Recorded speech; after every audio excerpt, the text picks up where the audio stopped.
ಸುಮ್ನೆ ಅಂದ್ಕೊಳ್ಳೋಣ, ಸೋಮವಾರ ಅಂದ್ಕೊಳ್ಳೋಣ. ಸೋಮವಾರ ರಾತ್ರಿ ದೇವದೂತನು ಕನಸಿನಲ್ಲಿ ಬಂದು ಯೋಸೇಫನಿಗೆ ಒಂದು ವೇಳೆ ಈ ವಿಷಯ ಹೇಳಿರುವುದಾದರೆ, ಆ ಸೋಮವಾರ ಸಾಯಂಕಾಲ ಆ ಜ್ಞಾನಿಗಳು ಬಂದು ಬಂಗಾರ ಇನ್ನಿತರ ಕಾಣಿಕೆಗಳನ್ನು ಕೊಟ್ಟಿರೋದಾದ್ರೆ, ಅಷ್ಟಕ್ಕೂ ಇಂತಹ ಸಮಸ್ಯೆ ಬರ್ಲಿಕ್ಕಿದೆಯಲ್ಲವೋ? ಹೆರೋದನು ಎನ್ನುವ ಮೂರ್ಖನು ಯೇಸುವನ್ನು ಕೊಲ್ಲಬೇಕೆಂಬ ಒಳಸಂಚು ಮಾಡ್ತಾನಲ್ಲವೋ? ಆಗ ಇವರು ವಿದೇಶಕ್ಕೆ ಹೊರಟು ಹೋಗ್ಬೇಕಲ್ಲವೇ? ವಿದೇಶಕ್ಕೆ ಹೊರಟು ಹೋಗಬೇಕಾದರೆ ಅವರಿಗೆ ಬೇಕಾದ ದಾರಿ ಖರ್ಚಿಗೆ, ಅವರು ಉಳ್ಕೊಳ್ಳುವುದಕ್ಕಾಗಿ, ನಿವಾಸಿಸುವುದಕ್ಕಾಗಿ, ಆಹಾರ ತಿಂಡಿಗಾಗಿ ದುಡ್ಡು ಬೇಕಲ್ಲವೇ? ಹಾಗೆ ದುಡ್ಡು ಬೇಕಾದ್ರೆ ಆ ದಿನ, ಅದೇ ದಿನ ಈ ಬಂಗಾರದ ಪೆಟ್ಟಿಗೆ ಅಲ್ಲಿಗೆ ಬರಬೇಕಲ್ಲವೇ? ನನ್ನ ಪ್ರಶ್ನೆ ಏನೆಂದರೆ, ಸೋಮವಾರ ಬರಲಿಕ್ಕಿರುವಂತಹ ಸಮಸ್ಯೆಗೆ ಪರಿಷ್ಕಾರವನ್ನು ದೇವರು ಯಾವಾಗ ಆಲೋಚನೆ ಮಾಡಿಟ್ಟಿದ್ದಾರೆಂದು ಒಮ್ಮೆ ಹೇಳುವಿರಾ? ಯಾವಾಗ?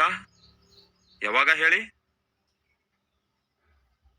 ಈ ಹೇರೋದನು ಜ್ಞಾನಿಗಳನ್ನು ಕರೆಯಿಸಿ, ಆ ನಕ್ಷತ್ರ ನೀವು ಯಾವಾಗ ಕಂಡಿದ್ದೀರಿ ಎಂದು ಕೇಳಿದಾಗ ಅವರು ಹೇಳಿರುವ ಕಾಲದ ಪ್ರಕಾರ 2 ವರ್ಷ ವಯಸ್ಸಿಗಿಂತಲೂ ಕಡಿಮೆ ಇರುವ ಎಲ್ಲ ಗಂಡು ಮಕ್ಕಳನ್ನು ಕೊಂದು ಹಾಕಬೇಕೆಂದು ಹೇರೋದನು ಅಪ್ಪಣೆ ಕೊಡ್ತಾನೆ. ರೈಟ್? ಈಗ 2 ವರ್ಷ ವಯಸ್ಸಿನ ಒಳಗಿನ ಗಂಡು ಮಕ್ಕಳನ್ನೆಲ್ಲ ಕೊಂದು ಹಾಕಿರಿ ಎಂದು ಅಪ್ಪಣೆ ಕೊಟ್ಟಾಗ ಹೇರೋದನಿಗೆ ಏನು ಅರ್ಥವಾಗಿತ್ತು? ನಕ್ಷತ್ರ ಕಾಣಿಸಿಕೊಂಡಾಗ ಇಲ್ಲಿ ಯೇಸು ಹುಟ್ಟಿದ್ದಾರೆ. ಈಗ ಆ ನಕ್ಷತ್ರ ಕಾಣಿಸಿಕೊಂಡು ಇವರ ಲೆಕ್ಕಾಚಾರ ಪ್ರಕಾರ ಎಷ್ಟು ಕಾಲ ಆಗಿರುತ್ತೆ? ಹೆಚ್ಚು ಕಡಿಮೆ 1 ವರ್ಷದಿಂದ 2 ವರ್ಷ ಒಳಗಿನ ಕಾಲ ಆಗಿರುತ್ತೆ. ಅದಕ್ಕಾಗಿ ತಾನು 2 ವರ್ಷ ಒಳಗಿರುವ ಗಂಡು ಮಕ್ಕಳನ್ನೆಲ್ಲ ಸಾಯಿಸಂದಿದ್ದು. ಈಗ ನಿಮಗೆ ಉತ್ತರ ಸಿಕ್ಕಿತೋ? ಸೋಮವಾರ ರಾತ್ರಿ ಬರ್ಲಿಕ್ಕಿರುವಂತಹ ಸಮಸ್ಯೆಗೆ ದೇವರು ಸುಮಾರು 1.5 ವರ್ಷದ ಹಿಂದೆಯೇ ಪರಿಹಾರವನ್ನು ಸಿದ್ಧ ಮಾಡಿಟ್ಟಿದ್ರು. ಆ ದಿನ ಬರ್ಲಿಕ್ಕಿರುವಂತಹ ಸಮಸ್ಯೆಗೆ ದೇವರು ಕೆಲವು ತಿಂಗಳುಗಳ ಹಿಂದೆ ಜ್ಞಾನಿಗಳ ಮೂಲಕ ಉತ್ತರವನ್ನು ಸಿದ್ಧ ಮಾಡಿಟ್ಟಿದ್ರು. ಅಷ್ಟು ಮಾತ್ರವಲ್ಲ, ಅಲ್ಲಿಗೆ ಎಕ್ಸಾಕ್ಟ್ ಟೈಮಿಗೆ ಸಹಾಯವನ್ನು ಕಳಿಸಿಕೊಟ್ರು. What a planning god! ನೋಡಿ, ನಮ್ಮ ದೇವರು ಎಷ್ಟು ಪರ್ಫೆಕ್ಟ್ ಪ್ಲಾನ್ ಮಾಡಿ ನಮ್ಗಿರುವ ಸಮಸ್ಯೆಗೆ ಪರಿಷ್ಕಾರ ಕೊಡುವ ದೇವರಾಗಿದ್ದಾರೆ ನೋಡಿ. ಇದೆಲ್ಲ ಕೇಳಿ ನೀವು ಅಂದ್ಕೊಳ್ಳೋದೇನೆಂದರೆ, ಬ್ರದರ್, ನೀವು ಹೇಳೋದೆಲ್ಲ ಚೆನ್ನಾಗೇ ಇದೆ. ನನ್ನ ಸಮಸ್ಯೆಗೆ, ಕಷ್ಟಕ್ಕೆ, ಕಣ್ಣೀರಿಗೆ, ಇವೆಲ್ಲವುಗಳಿಗೆ ದೇವರು ಉತ್ತರ ಕೊಡ್ತಾರೆ ಎಂಬುದಾಗಿ ಹೇಳ್ತಾ ಇದ್ದೀರಿ. ಮತ್ತೆ ನನ್ನ ಬದುಕು ಯಾಕೆ ಹೀಗೆಯೇ ಇದೆ? ಮತ್ತೆ ನನ್ನ ಬದುಕು ಯಾಕೆ ಹೀಗೆ ಹಾಳಾಯ್ತು? ಯಾವುದೊಂದಕ್ಕೂ ಉತ್ತರ ಸಿಗ್ತಾ ಇಲ್ಲ. ಎಲ್ಲಿ ನೋಡಿದ್ರು ಸಮಸ್ಯೆಗಳೇ, ಎಲ್ಲಿ ನೋಡಿದ್ರು ಕಷ್ಟಗಳೇ, ಎಲ್ಲಿ ನೋಡಿದ್ರು ಬಾಧೆಗಳೇ ಇವೆ. ಮತ್ತೆ ನನ್ನ ಬದುಕಲ್ಲಿ ಯಾಕೆ ನಾನು ಇಂತಹ ಅದ್ಭುತವಾದ ಕಾರ್ಯವನ್ನು ನೋಡ್ಲಿಕ್ಕಾಗುತ್ತಾ ಇಲ್ಲ ಎಂಬ ಪ್ರಶ್ನೆ ಸಹಜವಾಗಿ ಬಂದೇ ಬರುತ್ತೆ. ಅದಕ್ಕೆ ಉತ್ತರ ಬೈಬಲ್ನಲ್ಲಿದೆ. ಮೊದಲನೇ ಉತ್ತರ, ಯೋಸೇಫನನ್ನು, ಮರಿಯಳನ್ನು ಜಾಗ್ರತೆಯಿಂದ ಇವರಿಬ್ಬರನ್ನು ನೀವು ಪರಿಶೀಲಿಸಿ ನೋಡುವುದಾದರೆ, ಯಾವತ್ತೇ ಆಗಲಿ ದೇವರು ಅವರಿಗೆ ಏನೆಲ್ಲ ಹೇಳಿದರೋ ಅದನ್ನೇ ಮಾಡಿದ್ರು. ಕಷ್ಟವಾಗಿದ್ರು ಸಹ ಅದನ್ನೇ ಮಾಡಿದ್ರು, ಅವಮಾನಕರವಾಗಿದ್ರು ಸಹ ಅದನ್ನೇ ಮಾಡಿದ್ರು, ಅಸಾಧ್ಯವಾಗಿ ಕಾಣಿಸಿದ್ರು ಸಹ ಅದನ್ನೇ ಮಾಡಿದ್ರು. ಯಾಕೆಂದರೆ ನೀವು ಜಾಗ್ರತೆಯಿಂದ ಪರಿಶೀಲಿಸಿ ನೋಡುವುದಾದರೆ, ಮರಿಯಳ ಬಳಿಗೆ ಬಂದು ದೇವದೂತನು ಹೇಳ್ತಾನೆ, ದೇವರ ದಯೆ ಹೊಂದಿದವಳೆ, ನಿನಗೆ ಶುಭವಾಗಲಿ, ನೀನು ಗರ್ಭಿಣಿಯಾಗಿ ಒಬ್ಬ ಮಗುವನ್ನು ಹಡಿಯುವಿ ಅಂದಾಗ, ಅಯ್ಯೋ ಅಯ್ಯೋ ಅಯ್ಯೋ, ನಾನು ಪುರುಷನನ್ನು ಅರಿಯದವಳಾಗಿದ್ದೇನಲ್ಲವೇ, ನಾನು ಕನ್ಯೆಯಾಗಿದ್ದೇನಲ್ಲವೇ, ಇದು ಹೇಗೆ ಸಾಧ್ಯವಾಗುತ್ತೆ ಅಂದಾಗ ಪವಿತ್ರಾತ್ಮನು ನಿನ್ನನ್ನು ಆವರಿಸುವನು. ಆಗ ಗರ್ಭಿಣಿಯಾಗಿ ಮಗುವನ್ನು ಹಡಿಯುವಿ. ಆತನಿಗೆ ಯೇಸು ಎಂದು ಹೆಸರಿಡಬೇಕು ಎಂದು ಹೇಳಿದಾಗ, ದೇವರ ಚಿತ್ತದಂತೆಯೇ ಆಗಲಿ ಅನ್ನುತ್ತಾಳೆ. ಯೋಸೇಫನ ಕುರಿತು ಬೈಬಲ್ ಹೇಳ್ತದೆ, ಅವನೊಬ್ಬ ನೀತಿವಂತನಾಗಿದ್ದನೆಂದು. ಮರಿಯಳ ಕುರಿತು ಬೈಬಲ್ ಹೇಳ್ತದೆ, ಆಕೆ ಪವಿತ್ರಳಾಗಿದ್ದಳು, ಕನ್ಯಳಾಗಿದ್ದಳು ಎಂದು. ಆದರೆ ಅದೇ ಸಮಯದಲ್ಲಿ ಆ ವಿಷಯ ತಿಳಿಯದೇ ಇದ್ದಂತಹ ನೀತಿವಂತನಾಗಿರುವ ಯೋಸೇಫನು ಮರಿಯಳನ್ನು ರಹಸ್ಯವಾಗಿ ಬಿಟ್ಟು ಬಿಡಬೇಕು ಎಂಬ ನಿರ್ಣಯಕ್ಕೆ ಬರುತ್ತಾನೆ. ಆ ರಾತ್ರಿ ಕನಸಿನಲ್ಲಿ ದೇವದೂತನು ಕಾಣಿಸಿಕೊಂಡು ಅವನಿಗೆ ಹೇಳುತ್ತಾನೆ, ಯೋಸೇಫನೇ, ಗರ್ಭಿಣಿಯಾಗಿರುವ ಮರಿಯಳನ್ನು ನಿನ್ನ ಹೆಂಡತಿಯನ್ನಾಗಿ ಸೇರಿಸಿಕೊಳ್ಳಲು ಭಯಪಡಬೇಡ. ಆಕೆ ಗರ್ಭಿಣಿಯಾದದ್ದು ಪವಿತ್ರಾತ್ಮನಿಂದಲೇ.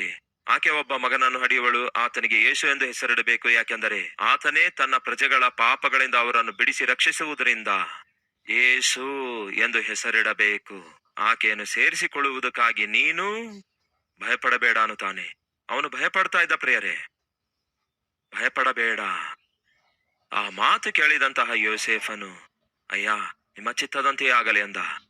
ಎಷ್ಟೋ ಅವಮಾನಗಳು, ಎಷ್ಟೋ ನಿಂದೆಗಳನ್ನು ಯೋಸೇಫನು ಸಹಿಸಿಕೊಂಡ ಮರಿಯಳಿಗೆ ಮದುವೆಯಾಗಿದ್ದಕ್ಕಾಗಿ. ಎಷ್ಟೋ ಅವಮಾನಗಳು, ಎಷ್ಟೋ ನಿಂದೆಗಳು ಮರಿಯಳು ಸಹಿಸಿಕೊಳ್ಳುತ್ತಾಳೆ ಮದುವೆಗಿಂತ ಮುಂಚೆ ಗರ್ಭಿಣಿಯಾಗಿದ್ದಕ್ಕಾಗಿ. ಈ ಅವಮಾನ, ಈ ನಿಂದೆಗಳು ಇವೆಲ್ಲವೂ ಕೂಡ ಆ ಯವನ ದಂಪತಿ ಸಹಿಸಿಕೊಂಡಿತು. ಪ್ರಿಯರೇ, ಸಹೋದರ ಸಹೋದರಿಯರೇ, ಕೇಳಿರಿ, ಕ್ರೈಸ್ತಿಯ ಮಾರ್ಗ ಹೂವಿನ ಮಾರ್ಗ ಅಲ್ಲ, ಇದು ಇಕ್ಕಟ್ಟಾದ ಮಾರ್ಗವಾಗಿದೆ. ಕ್ರಿಸ್ತನಲ್ಲಿ ವಿಶ್ವಾಸವಿಟ್ಟಿದ್ದಕ್ಕಾಗಿ, ದೇವರನ್ನು ನಂಬಿರುವುದಕ್ಕಾಗಿ, ತ್ಯಾಗದಿಂದ ನೀವು ಕಾಣಿಕೆ ಕೊಡುತ್ತಿರುವುದಕ್ಕಾಗಿ, ಸುವಾರ್ತೆಗೆ ದಾನ ಮಾಡುತ್ತಿರುವುದಕ್ಕಾಗಿ ನಿಮ್ಮ ಸ್ವಂತವರೇ ನಿಮ್ಮನ್ನು ವಿರೋಧಿಸಬಹುದು. ಆ ದಿನ ಮರಿಯಳು, ಯೋಸೇಫನು ಇಬ್ಬರು ಕೂಡ ಸಂತೋಷವಾಗಿ ತಮ್ಮನ್ನು ತಾವು ದೇವರಿಗೆ ಒಪ್ಪಿಸಿಕೊಡುತ್ತಾರೆ. ಇಬ್ಬರು ಸೇರಿ ಒಂದು ತೀರ್ಮಾನ ತೆಗೆದುಕೊಳ್ತಾರೆ. ಅದೇನೆಂದರೆ 600 ಆಗ್ಲಿ 106 ಆಗ್ಲಿ, ಎಷ್ಟೇ ಜನ ಅವಮಾನ ಪಡಿಸಿದರು, ಎಷ್ಟೇ ಜನ ನಮ್ಮನ್ನು ನಿಂದಿಸಿದರು, ಎಷ್ಟೇ ಜನ ದ್ವೇಷಿಸಿದರು, ಎಷ್ಟೇ ಜನ ತಳ್ಳಿ ಹಾಕಿದರು, ನಮ್ಗೆ ನೋಡಿ ಛೀ ಅಂತ ಉಗಿದರು, ನಾವು ಮಾತ್ರ ಯೇಸುವನ್ನು ಎಂದಿಗೂ ಬಿಟ್ಬಿಡುವುದೇ ಇಲ್ಲ ಅನ್ನುತ್ತಾರೆ. ಯೇಸುವನ್ನು ಲೋಕಕ್ಕೆ ಪರಿಚಯ ಮಾಡದಂತೆ ಮೌನವಾಗಿ ಮಾತ್ರ ನಾವು ಇರಲ್ಲ ಅನ್ನುತ್ತಾರೆ. ಸಹೋದರ ಸಹೋದರಿಯರೇ, ಮತ್ತೊಮ್ಮೆ ಹೇಳ್ತೇನೆ ಕೇಳಿ, ಇದು ಹೂವಿನ ಮಾರ್ಗ ಅಲ್ಲ, ಇದು ಇಕ್ಕಟ್ಟಾದ ಮಾರ್ಗ. ಅವಮಾನ ಪಡಿಸುವಂತವರು ಇರ್ತಾರೆ ನಿಮ್ಮ ಮನೆಯಲ್ಲಿಯೇ,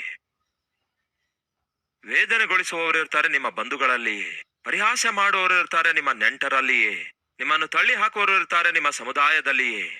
ಆದರೆ ಇವೆಲ್ಲವುಗಳ ನಡುವೆ ನೀವೊಂದು ನಿರ್ಣಯ ತೆಗೆದುಕೊಳ್ಬೇಕು. ಏನೆಂದು ಗೊತ್ತಾ? ಶತಃ ಗತಃ ಹೇಗೆ ಆಗಲಿ ನನ್ನ ಕರ್ತನಾದ ಯೇಸು ಕ್ರಿಸ್ತನನ್ನು ನಾನು ಎಂದೆಂದಿಗೂ ಬಿಟ್ಟು ಬಿಡುವುದಿಲ್ಲವೆಂದು ತೀರ್ಮಾನಿಸಬೇಕು. ಯೋಸೇಫನನ್ನು, ಮರಿಯಳನ್ನು ಜಾಗ್ರತೆಯಿಂದ ಪರಿಶೀಲಿಸಿ ನೋಡುವುದಾದ್ರೆ, ಪ್ರತಿ ಸಾರಿ ಪ್ರತಿಯೊಂದು ಸ್ಥಳದಲ್ಲಿ ಯೇಸು ಹೇಳಿರುವಂತೆಯೇ ಮಾಡಿದ್ರು. ಅದನ್ನೇ ಪ್ರಿಯರೇ, ಅವರ ಜೀವಿತದಲ್ಲಿ ಬರಲಿಕ್ಕಿರುವಂತಹ ಪ್ರತಿ ಸಮಸ್ಯೆಗೆ ದೇವರು ಮುಂಚಿತವಾಗಿಯೇ ಪರಿಷ್ಕಾರವನ್ನು ಸಿದ್ಧ ಮಾಡಿ ಇಡುವುದಕ್ಕೋಸ್ಕರ ಪ್ರಧಾನವಾದ ರಹಸ್ಯವಾಗಿದೆ.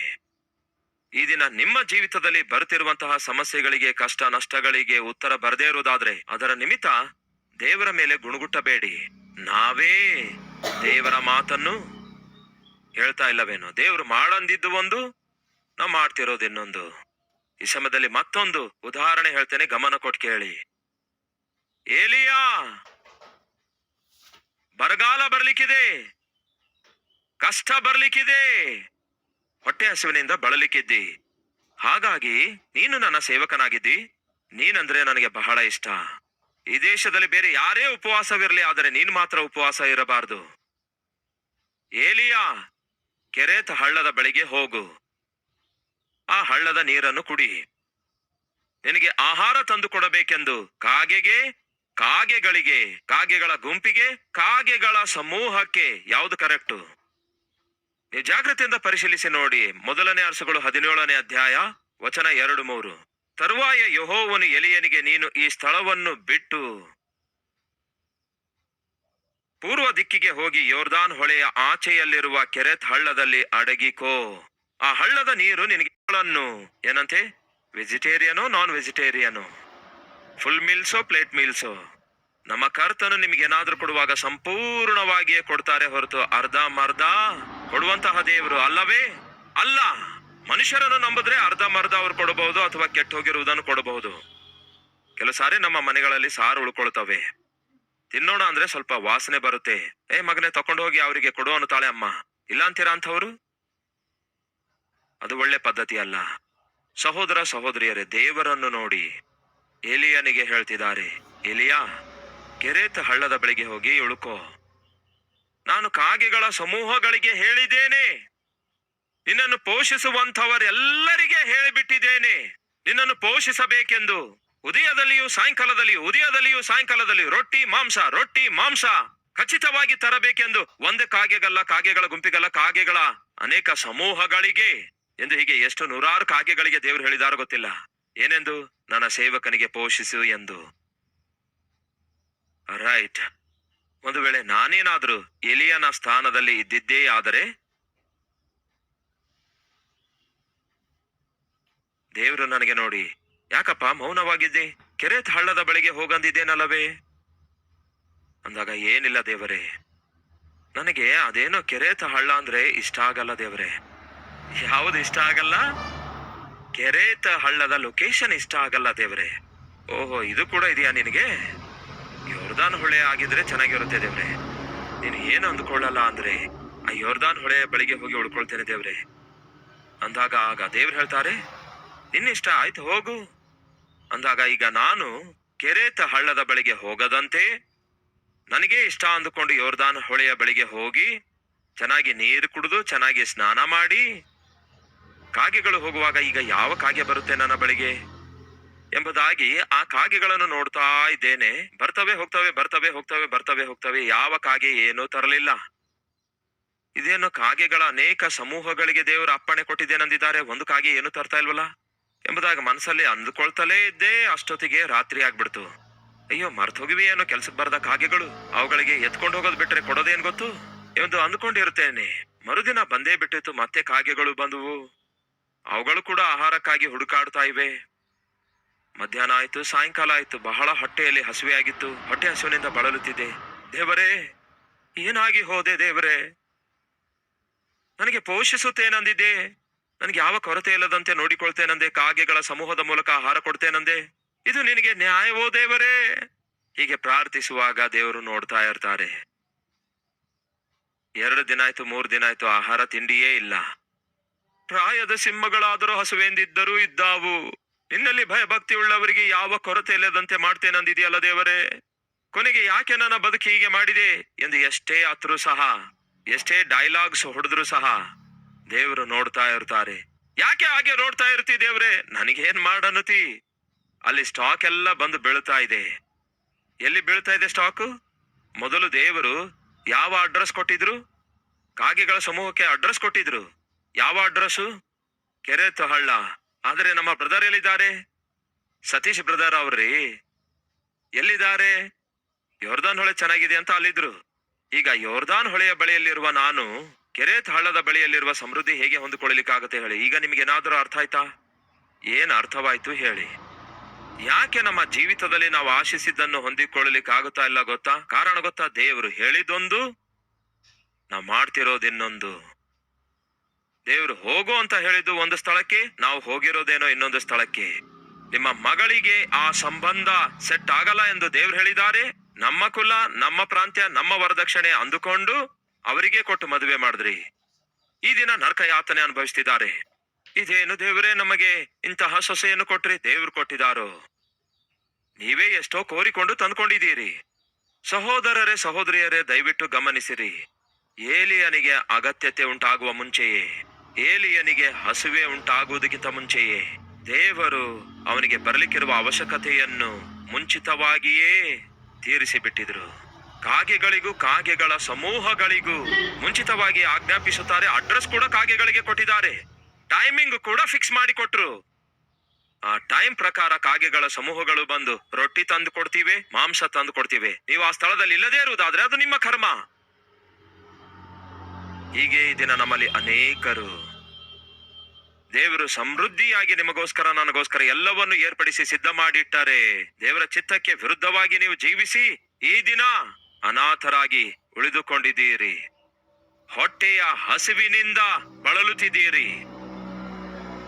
ಅರ್ಥಗರ್ಭಿತವಿಲ್ಲದೆ ದೇವರನ್ನೇ ನಿಂದಿಸ್ತಾ ಇದ್ದೀರಿ. ಯೋಸೇಫನನ್ನು, ಮರಿಯಳನ್ನು ನೋಡಿರಿ. ಎಲ್ಲೇ ನೋಡಿದ್ರು ಸಹ ಅವರು ದೇವರು ಹೇಳಿದನ್ನೇ ಮಾಡ್ತಾ ಇದ್ರು. ಕಷ್ಟವೆನಿಸಿತು ಅವರಿಗೆ ಕೆಲವೊಂದು ಸಾರಿ. ಆ ನಿಂದೆ ಸಹಿಸ್ಲಿಕ್ಕೆ ಆಗಲಿಲ್ಲ ಕೆಲವೊಂದು ಸಾರಿ. ಆದರೂ ಸಹ ದೇವರ ಚಿತ್ತವೇ ನಮಗೆ ಕ್ಷೇಮ ಅಂದುಕೊಂಡ್ರು. ಮರಿಯಳು, ಯೋಸೇಫನು, ದೇವರು ಅವರಿಗೆ ಏನೆಲ್ಲ ಹೇಳಿದ್ರು ಅದನ್ನೇ ಮಾಡಿದ್ರು. ಅದಕ್ಕೆ ಗಮನ ಕೊಟ್ಟು ಕೇಳಿ. ನಮಗೂ ಕೂಡ ದೇವರು ಏನನ್ನು ಹೇಳುತ್ತಾರೋ ಅದನ್ನು ಮಾಡುವಂಥವರ ಜೀವಿತದಲ್ಲಿ ಎದುರಾಗುವ ಪ್ರತಿ ಅವಶ್ಯಕತೆಗಳಿಗೆ ದೇವರೇ ಕೇರ್ ಆಫ್, ದೇವರೇ ಅಡ್ರೆಸ್ ಆಗಿರುತ್ತಾರೆ. ಇವೆಷ್ಟೇ ಭಕ್ತನಾಗಿದ್ರು ಸಹ ದೇವರು ಹೇಳಿದಂತೆ ಮಾಡದೆ ನಿಮ್ಮ ಇಷ್ಟಾನುಸಾರವಾಗಿ ನೀವು ಜೀವಿಸುವುದಾದರೆ, ಬದುಕುವುದಾದರೆ, ಆ ನಂತರ ದೇವರೇ ನನ್ನ ಕಷ್ಟ ತೀರಿ ಹೋಗ್ತಾ ಇಲ್ಲ, ಕಣ್ಣೀರು ಒರೆಸಲ್ಪಡ್ತಿಲ್ಲ, ಹೊಟ್ಟೆಯ ಹಸಿವು ತೀರಿ ಹೋಗ್ತಾ ಇಲ್ಲ ಎಂದು ಎಷ್ಟೇ ಅತ್ತಿ ಗೋಳಾಡಿದ್ರು ಸಹ ಪ್ರಯೋಜನವೇ ಇರಲ್ಲ. ಇಲಿಯಾ, ದೇಶವೇ ಹಸುವೆಂದಿರಬಹುದೇನೋ, ಆದರೆ ನಿನಗೆ ಮಾತ್ರ ಹಸುವೆಂದಿರಲು ಬಿಡಲ್ಲ. ಯಾಕೆಂದರೆ ಪ್ರಪಂಚವನ್ನೇ ಪರಿಪಾಲಿಸುವಂತಹ ದೇವರನ್ನು ಸೇವಿಸುವ ದೇವರ ಸೇವಕನು ನೀನು. ಕಾಗೆಗಳ ಸಮೂಹದ ಮೂಲಕ ಕಳಿಸಿಕೊಡ್ತೇನೆ ಆಹಾರ ಅಂತ ಹೇಳಿ ಕಳಿಸಿಕೊಟ್ರು. ಆಹಾರ ಕಳಿಸಿಕೊಟ್ರು. ಕಾಗೆಗಳ ಸಮೂಹಕ್ಕೆ ಮುಂಚಿತವಾಗಿ ಆಜ್ಞಾಪಿಸಿ ಎಲ್ಲಾ ಏರ್ಪಡಿಸಿ ಸಿದ್ಧ ಮಾಡಿಟ್ಟಿರುವ ದೇವರು ನಿಮಗೋಸ್ಕರ ನನಗೋಸ್ಕರ ಕೂಡ ಎಲ್ಲಾ ಸಿದ್ಧತೆಯನ್ನು ಮಾಡಿಟ್ಟಿದ್ದಾರೆ. ಆದರೆ ನೀವು ನಾನು ಮಾಡಬೇಕಾದದ್ದೇನೆಂದರೆ ದೇವರು ಹೇಳಿದಂತೆ ಮಾಡಿದ್ರೆ ಸಾಕು. ಒಂದು 20 ವರ್ಷಗಳ ಹಿಂದೆ ಅಮೆರಿಕ ದೇಶಕ್ಕೆ ನಾನು ಹೋಗ್ತಾ ಇದ್ದೆ. ಫಸ್ಟ್ ಟೈಮ್ ಒಂದು ಕಾನ್ಫರೆನ್ಸ್ಗಾಗಿ ಕರೆದಿದ್ದರು. ಕಾನ್ಫರೆನ್ಸ್ಗಾಗಿ ಹೋಗ್ತಿದ್ದೆ. ಅಮೆರಿಕ ದೇಶಕ್ಕೆ ಹೋಗೋದಂದ್ರೆ ಆ ಕಾಲದಲ್ಲಿ ಬಹಳ ಖರ್ಚಿನಿಂದ ಕೂಡಿದಾಗಿತ್ತು. ಹಾಗಾಗಿ ಅಲ್ಲಿಗೆ ಹೋಗುವಾಗ ಒಂದು 2-3 ಮಂತ್ಸ್ ಉಳ್ಕೊಂಡು ಒಂದು ವೇಳೆ ಆಯಾ ಸಭೆಗಳಿಗೆ ಹೋಗಿ ದೇವರ ವಾಕ್ಯ ಸಾರುವುದಾದರೆ, ಅವರು ಒಂದು ವೇಳೆ ಏನಾದರೂ ಕಾಣಿಕೆ ಕೊಟ್ರೆ ಆ ಕಾಣಿಕೆ ಎಲ್ಲ ಕೂಡಿಸಿಕೊಂಡು ಸೇವೆಗೋಸ್ಕರ ಉಪಯೋಗಿಸಬಹುದು ಎಂಬ ಸಾಧಾರಣವಾದ ಆಲೋಚನೆ ಇತ್ತು. ಯಾವಾಗ ತಿರುಗಿ ಬರ್ತೇನೆಂದು ನನಗೆ ಗೊತ್ತಿಲ್ಲದ್ದರಿಂದ ನನ್ನ ವಸ್ತ್ರಗಳು ಹಾಗೆಯೇ ನನ್ನ ವಸ್ತುಗಳು ಎಲ್ಲವೂ ಒಂದು ಬ್ಯಾಗ್ ನಲ್ಲಿ ಇಟ್ಕೊಂಡು ಈಗ ಹೊರಟೆ. 3 ದಿನಗಳಾದ ಮೇಲೆ ನಾನು ಎಲ್ಲಿರ್ಲಿಕ್ಕಿದ್ದೇನೆಂದು ನನಗೆ ಗೊತ್ತಿಲ್ಲ. ಎಲ್ಲಿ ಊಟ ಮಾಡ್ತೇನೆಂದು ಗೊತ್ತಿಲ್ಲ. ಯಾರ ಮನೆಯಲ್ಲಿ ಉಳ್ಕೊಳ್ಳಲಿಕ್ಕಿದ್ದೇನೆಂದು ಗೊತ್ತಿಲ್ಲ. ಯಾರು ಪೋಷಿಸುತ್ತಾರೆಂದು ಗೊತ್ತಿಲ್ಲ. ಅದು ನನ್ನ ಪರಿಸ್ಥಿತಿ. ಪ್ರಾರ್ಥಿಸಿದಾಗ ದೇವರು ಹೋಗು ಅಂತ ಹೇಳಿದ್ರು. ಸರಿ ಅಂತ ಹೇಳಿ ನಾನು ಹೊರಟೆ. ಅಮೆರಿಕ ದೇಶದಲ್ಲಿ ನಾನು ಫ್ಲೈಟ್ ನಿಂದ ಇಳಿದೆ. ಇಳಿದಾದ ನಂತರ ನನ್ನ ಬ್ಯಾಗ್ ಬರಬೇಕು ಹೊರಗಡೆ. ಬೇರೆ ಎಲ್ಲರ ಬ್ಯಾಗ್ಗಳು ಬಂದು ನನ್ನ ಬ್ಯಾಗ್ ಬರಲಿಲ್ಲ. ನಾನು ಒಬ್ಬನೇ ಅಲ್ಲೇ ಉಳ್ಕೊಂಡೆ. ನನ್ನ ಬ್ಯಾಗ್ ಮಾತ್ರ ಬರಲಿಲ್ಲ. ಅಲ್ಲಿರುವ ಸ್ಟಾಫ್ ಅವರಿಗೆ ಕೇಳಿದೆ, ಈಗ ನೋಡ್ರಿ ಇದು ಟ್ಯಾಗ್, ನನ್ನ ಬ್ಯಾಗಿನ ಟ್ಯಾಗ್ ಇದು. ನನ್ನ ಬ್ಯಾಗ್ ಯಾಕೆ ಬರಲಿಲ್ಲ ಅಂತ ಅವರು ಕಂಪ್ಯೂಟರ್ ಅಲ್ಲಿ ಪರಿಶೀಲಿಸಿ ನೋಡಿದಾಗ ಒಂದು ಕೆಟ್ಟ ಸುದ್ದಿ ಸಿಹಿಯಾದ ರೂಪದಲ್ಲಿ ಹೇಳಿದ್ರು, ನಿಮ್ಮ ಬ್ಯಾಗ್ ಈ ಫ್ಲೈಟ್ ಅಲ್ಲೇ ಇಟ್ಟಿಲ್ಲ ಅವರೆಂದು. ಈ ಮಾತು ಹೇಳಿದ್ರು ನೋಡಿ. ಮತ್ತೆ ನನ್ನ ಬ್ಯಾಗ್ ಯಾವಾಗ ಬರುತ್ತೆ ಅಂತ ಕೇಳಿದ್ರೆ, ಯಾವಾಗ ಬರುತ್ತಾ, ವೇಟ್ ಮಾಡಿ ಅಂದ್ರು. ಎಲ್ಲಿಯವರೆಗೂ? ಅದು ಬರುವವರೆಗೂ ಅಂದ್ರು. ನಂಬಿ ಪ್ರಿಯರೇ, ಮೊದಲ ದಿನ ನನಗೆ ಬಟ್ಟೆಗಳಿಲ್ಲ, 2ನೇ ದಿನ ಬಟ್ಟೆಗಳಿಲ್ಲ, 3ನೇ ದಿನ ಕೂಡ ಅದೇ ಪರಿಸ್ಥಿತಿ, ಏನೂ ಇಲ್ಲ. ಆ ಬ್ಯಾಗ್ ಇನ್ನೂ ಬರಲಿಲ್ಲ.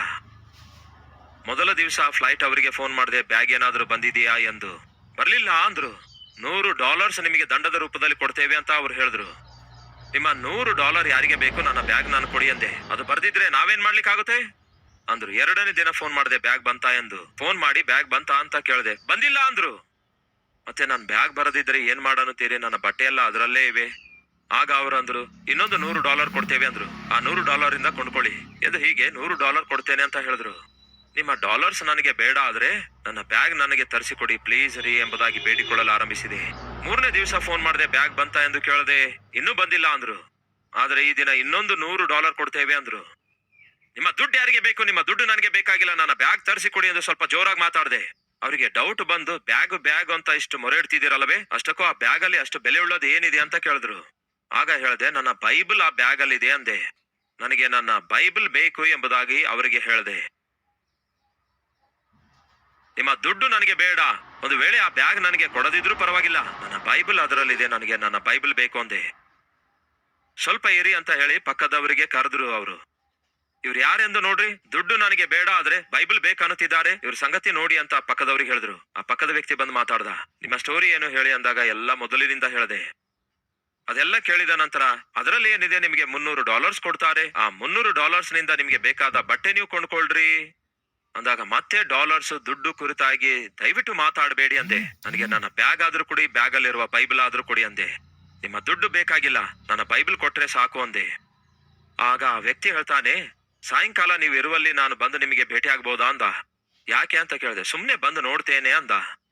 ಆಯ್ತು ಬನ್ನಿ ಅಂತ ಹೇಳಿ ಅಡ್ರೆಸ್ ಕೊಟ್ಟೆ.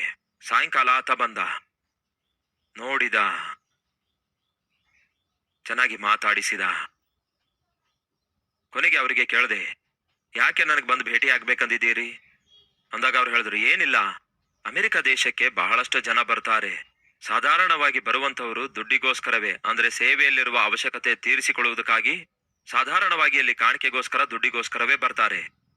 ಅದು ನಮಗೆ ಗೊತ್ತಿರೋ ವಿಷಯವೇ.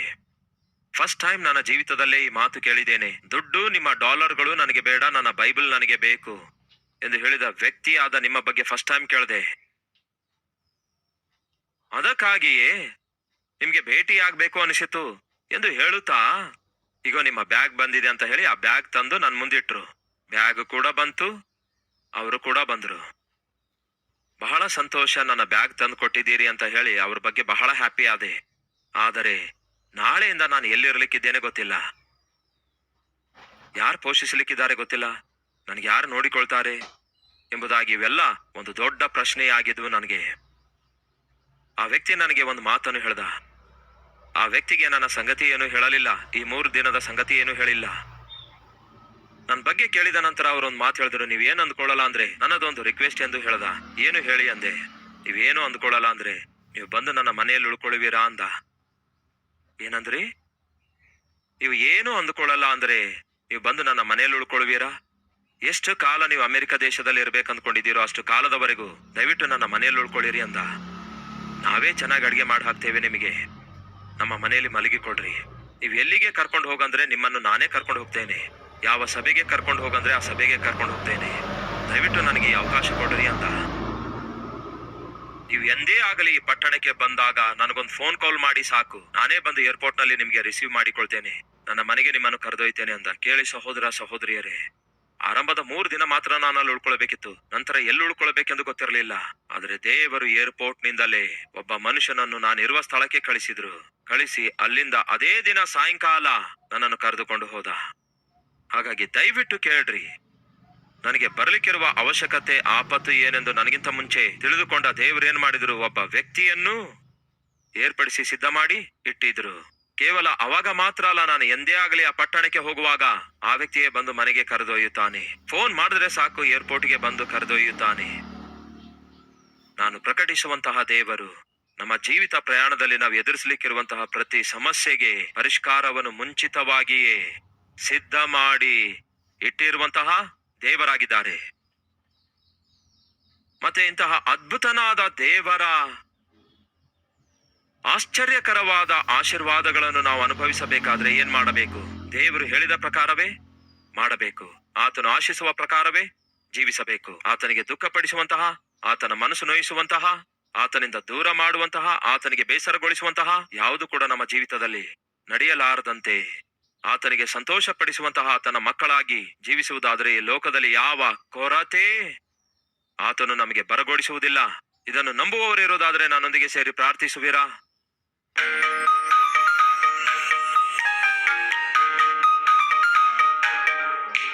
ಮಹಾಪರಿಶುದ್ಧನೇ, ನಮ್ಮ ಜೀವಿತದಲ್ಲಿ ನಾವು ಎದುರಿಸುವಂತಹ ಪ್ರತಿ ಸಮಸ್ಯೆಗೆ ಪರಿಷ್ಕಾರವಿದೆ.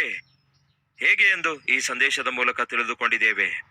ಬಹು ಅಮೂಲ್ಯವಾದ, ಅರ್ಥಗರ್ಭಿತವಾದ, ಆಶೀರ್ವಾದಕರವಾದ ಸಂದೇಶದ ಮೂಲಕ ನಮ್ಮಲ್ಲಿರುವಂತಹ ಅನೇಕ ಪ್ರಶ್ನೆಗಳಿಗೆ ಉತ್ತರಿಸಿದಿರಿ ದೇವರೇ, ನಿಮಗೆ ವಂದನೆಗಳು.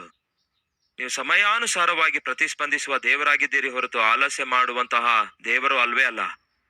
ಎಲಿಯನಿಗೆ ಹಸುವೆ ಆಗುವುದಕ್ಕಿಂತ ಮುಂಚೆಯೇ ಕಾಗೆಗಳ ಸಮೂಹಕ್ಕೆ ಆಹಾರ ತರಬೇಕೆಂದು ಆಜ್ಞಾಪಿಸಿದಿರಲ್ಲವೇ? ಅಲ್ಲಿಗೆ ಹೋದ್ರೆ ಸಾಕು, ಎಲಿಯ ಪೋಷಿಸಲ್ಪಡುತ್ತೆ ಎಂದು ಹೇಳಿದ್ರಲ್ಲವೇ? ಕರ್ತನೇ, ನಮ್ಮನ್ನು ಪ್ರಾಣದಂತೆ ಪ್ರೀತಿಸುವ ದೇವರಾಗಿದ್ದೀರಿ, ನಮ್ಮನ್ನು ಲಕ್ಷಿಸುವಂತಹ ದೇವರಾಗಿದ್ದೀರಿ. ಹಾಗಾಗಿ ಈ ದಿನ ಮೊದಲುಗೊಂಡು ನಿಮ್ಗೆ ಇಷ್ಟಕರವಾಗಿ ಜೀವಿಸುವ ಜೀವಿತ ನಮಗೆ ದಯಪಾಲಿಸಿರಿ. ನಿಮ್ಮ ಮಾತಿನ ಪ್ರಕಾರ ಜೀವಿಸುವ ಜೀವಿತ ದಯಪಾಲಿಸಿರಿ. ಪ್ರತಿ ಆಪತ್ತಿನಲ್ಲಿ ಆದುಕೊಳ್ಳಿರಿ ದೇವರೇ, ಆಧರಿಸಿರಿ ದೇವರೇ. ನೀವು ಆಧರಿಸುತ್ತೀರಿ ಎಂದು, ಆದುಕೊಳ್ಳುತ್ತೀರಿ ಎಂದು, ನಮಗಿರುವ ಅವಶ್ಯಕತೆಯನ್ನು ಸಮೃದ್ಧಿಯಾಗಿ ತೀರಿಸುತ್ತೀರಿ ಎಂದು ನಂಬಿಕೆ ಇಟ್ಟು ನಿಮ್ಮನ್ನು ಸ್ತುತಿಸುತ್ತೇವೆ, ಘನಪಡಿಸುತ್ತೇವೆ. ಆತ್ಮೀಕವಾದ ಬಲವನ್ನು, ಶಾರೀರಿಕವಾದ ಶಕ್ತಿಯನ್ನು, ನಿಮ್ಮ ಮಹಾಕೃಪೆಯನ್ನು ದಯಪಾಲಿಸಿರಿ ಎಂದು ಯೇಸುವಿನ ನಾಮದಲ್ಲಿ ಬೇಡಿ ಹೊಂದಿದ್ದೇವೆ ತಂದೆಯೇ, ಆಮೆನ್.